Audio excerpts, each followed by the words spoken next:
Good morning, children. Welcome to the next section of the online class of biology.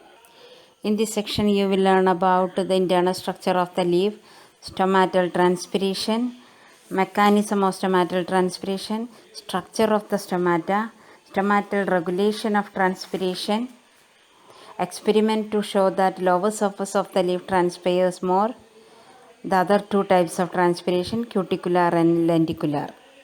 Let us see one by one. In the last class, you learned that there are three kinds of transpiration. They are the stomatal transpiration, cuticular transpiration, and lenticular transpiration. And the major part of the transpiration occurs through the stomata, whereas the other two types of transpiration contribute very little. Before learning about the stomatal transpiration, you should be thorough with the internal structure of the leaf, which you have studied in the lower classes.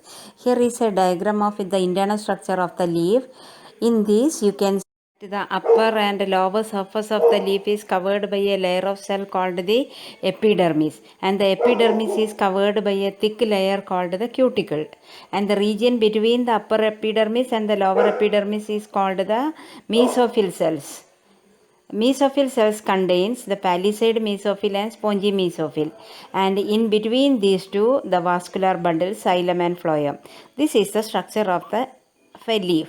Here you can see the stomata are present on the lower epidermis of the leaf. Next is the structure of the stomata.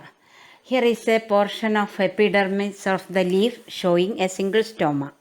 You know, stomata are the tiny openings found on the surface of the leaf. These tiny pores on the leaf surface is surrounded by a pair of guard cells, a pair of cells called the guard cells. These guard cells are bean shaped and they control the opening and closing of the stomata. During the daytime, they absorb water from the surrounding cells and become turgid, and that turgidity causes the stretching of their wall. Their inner wall is very thick and the outer wall is thin.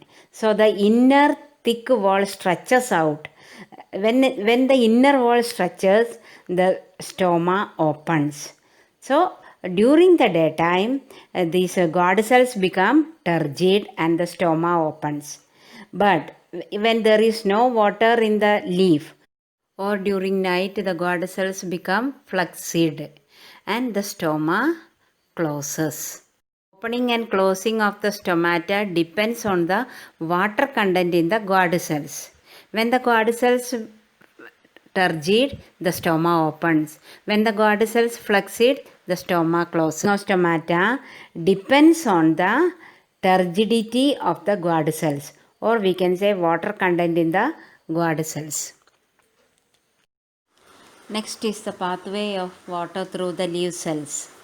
In stomatal transpiration, the water vapor escapes through the stomata of the leaf. Water, after absorption by the roots from the soil, rises up through the stem and reaches the tissues of the leaves through the veins. A large number of spongy mesophyll cells in the leaves have their surfaces exposed to the intercellular spaces.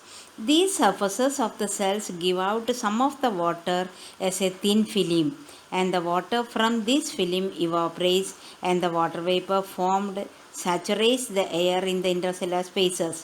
From the intercellular spaces, the water goes to the substomatal space near the stomata, and when near the stomata, when there is a lot of water vapor, it goes out through the stomata when it opens into the atmosphere. So the entire movement of water vapor from the surface of the cell into the outside atmosphere is a result of diffusion. The molecule of water vapor, like those of any gas, move from the region of their higher concentration to the region of their lower concentration. So the pathway of water during transpiration is from the xylem to the mesophyll cells, then to the intercellular spaces, then the substomatal space, and through the stomata to the air. Next is an experiment to prove that more transpiration takes place from the lower surface of the leaf. Select two leaves from a plant. Attach the leaf with a dry cobalt chloride paper on both the surfaces. Cover the cobalt chloride paper with a glass slide and clip it together. Keep it for some time, and the leaf must be remain on the plant. After few hours, we can see that the paper kept on the upper surface of the leaf turned pink in a much longer time than the lower one. That means the cobalt chloride paper kept in the lower surface of the leaf turns pink fastly. You know, cobalt chloride paper is used here because it is used as an indicator of moisture. It becomes pink when it is exposed to water. Why did the cobalt chloride paper kept in the lower surface turned pink fastly? Because more stomata are found on the lower surface of the leaf, so more transpiration takes place from the lower surface of the. Next is the regulation of the stomatal transpiration. The opening and closing of stomata is regulated by the guard cells.